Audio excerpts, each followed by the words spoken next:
Bullies, manipulasie, bulletproof en Jezebel gees. Hier is 'n lys van al die eienskappe wat jy kan, hoe jy hulle kan identifiseer en hoe om daarvoor te bid vir jou en vir die ander persoon. Dit is deel 4 en die 5de een is hulle praat te mekaar. Het jy al ooit met iemand probeer 'n gesprek hê waar die gesprek net so de mekaar is? Jy stap weg sonder om kop van stert te kan onderskei. Hulle gee hulle beste om chaos, de mekaar, 'n de mekaar bondel wasgoed in 'n tuimeldroër. Jy voel so.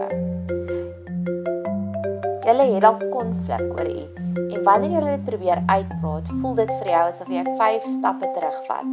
Hulle gaan haal ou koeie uit die sloot uit, wat net geen relevantie het tot die huidige situasie nie. Jy voel jy swem in 'n see van vraagtekens wanneer jy iets met hulle wil bespreek.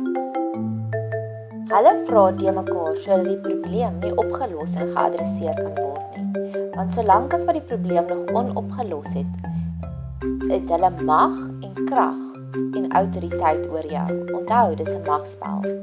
1 Korintiërs 14 vers 33. Want God is nie 'n God van wanorde nie, maar van vrede. Jesus is ons advokaat en ons tussenganger. Nou as Jesus ons tussenganger is tussen ons en God, dink jy nie ook hy sal die beste tussenganger, die vredesmaker wees tussen jou en die ander persoon nie? So jy mag vir jouself bid dat Jesus die tussenganger sal wees tussen jou en die persoon. Werp al jou probleme, al die onopgeloste dinge voor sy voete neer. Jy sal verbaas staan oor hoe hy dit vir jou sal oplos.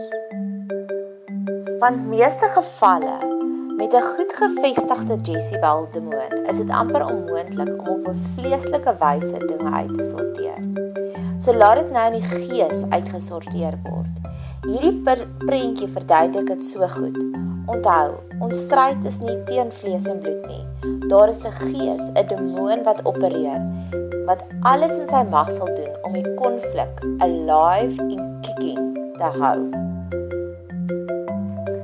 Onthou wat het God gedoen met die toring van Babel. Almal het verskillende tale begin praat, sodat daar soveel confusion was. En wat was een van die geskenke van die Heilige Gees?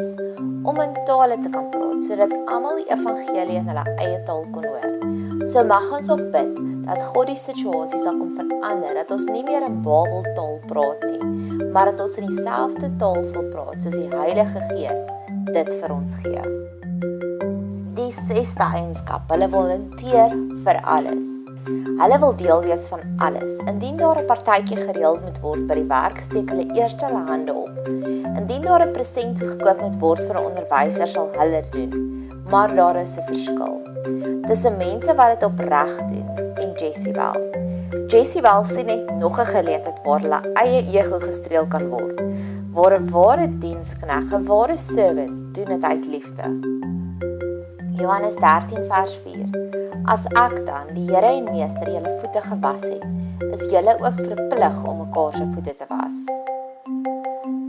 In Lukas 7 vers 36 is Jesus by 'n Fariseër se huis. Terwyl hy by die Farie is, kom 'n prostituut in en salf sy voete.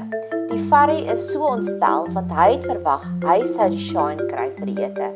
En hier kom Jesus en loof en prys die prostituut. Die Farie gooi 'n tantrum soos 'n 3-jarige wie se syfstok nou net weggevas is. Jesus sien raak hoe oulik ek is. Gee tog vir my ook 'n tap on the back, vra die Farie. En Jesus vertel net hoe oulik is die prostituut.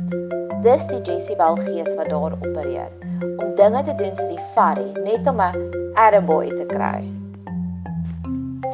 Wanneer mense gereeld dinge sê soos, ek gaan nou ophou om A, B, C te doen, want niemand sien dit raak nie, weet jy, hulle is in die Farie se kategorie. Maar wat Jesus werklik raak sien en beloon, is die vuil voete was. Dis wat hy beloon. Matteus 6 vers 3. Maar as jy liefdadigheid bewys, laat jou linkerhand nie weet wat jou regterhand doen nie. Ken jy die konsep van 'n spookie? Elkeen kies 'n naam in 'n sakkie en dan het jy die geleentheid, eintlik eerder die voorreg om die ander persoon te bederf deur die jaar, maar anoniem te bly. So jy bederf iemand die hele jaar sonder om enigiets enigstens iets terug te kry. Dalk moet ons bid vir die Jezebels in ons lewens, dat hulle ook soos die Matteus 6 vers 3 uitkyk, 'n spookie sal word om te kyk hoeveel dienste en taakies hulle kan doen sonder dat enige iemand eers dit raak sien.